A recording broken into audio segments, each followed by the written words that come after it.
సత్కరించిన మంత్రివర్యులకు మండల నియోజకవర్గ ఇన్ఛార్జీలైన ఎలక్షన్ బాబు గారికి నా హృదయపూర్వక నమస్కారాలు తెలియజేస్తున్నాను. గత ప్రభుత్వంలో మాకు ఒక్కరికే తల్లి అమ్మఒడి పథకము అమలైంది.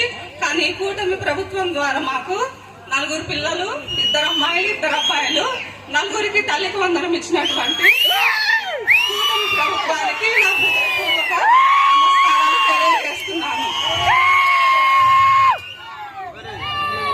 మరియు ఈ కూటమి ప్రభుత్వము మాకు ఉచిత సిలిండర్లు అమలు చేస్తున్నందుకు నా హృదయపూర్వక నమస్కారాలు తెలియజేస్తున్నాను.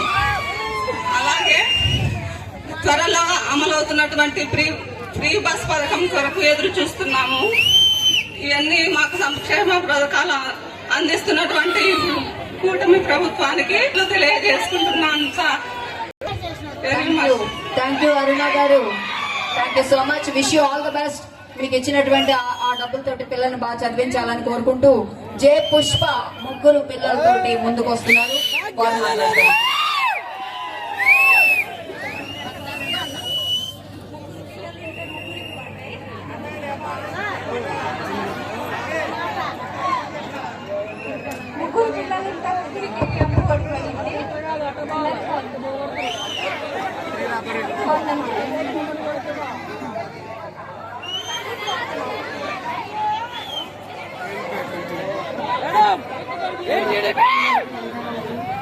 4 పిల్లలకు పడ్డాయి అమ్మఒడి డబ్బులు, మా 5 పడ్డారు. అందరూ టీచర్లుగానే వస్తున్నాయి. మా అబ్బాయి మాకైతే ఇల్లు అయితే లేదు, అన్ని వచ్చిండే కానీ ఇల్లు అయితే లేదు. మాకు ఇల్లు లేదు, కాలువ లేదు, కనీసం మురికి పైపు ఉండాలి. మంచి నీళ్ళు పట్టుకోవటానికి కానీ ఇబ్బందిగా ఉన్నది. మాకైతే ఇల్లు అయితే లేదు, అది ఒక్కటి ఇవ్వమని కోరుకుంటున్నాను.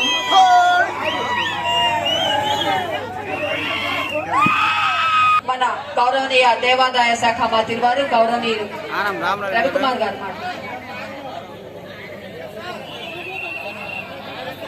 డాక్టర్ నూకసాని బాలాజీ గారు ప్రస్తుతం మాట్లాడతారు. వారికి ముందు మరొక అమ్మ ముందుకొచ్చారు. రెండమ్మ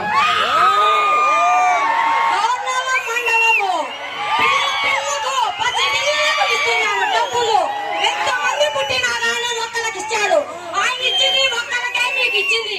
మేము ఎంతమందికైనా మీకు ఇవ్వగలుగుతామో అయ్యండి. ఒకసారి మమ్మల్ని చూడండి. మా కూతురు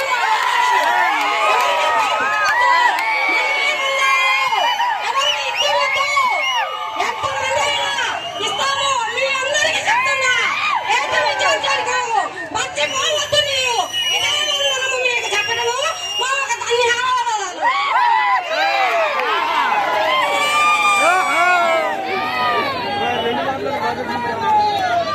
డాక్టర్ నూకసాని బాలాజీ గారు, వారు ఏపీ టూరిజం డెవలప్మెంట్ కార్పొరేషన్ అధ్యక్షులు. వారు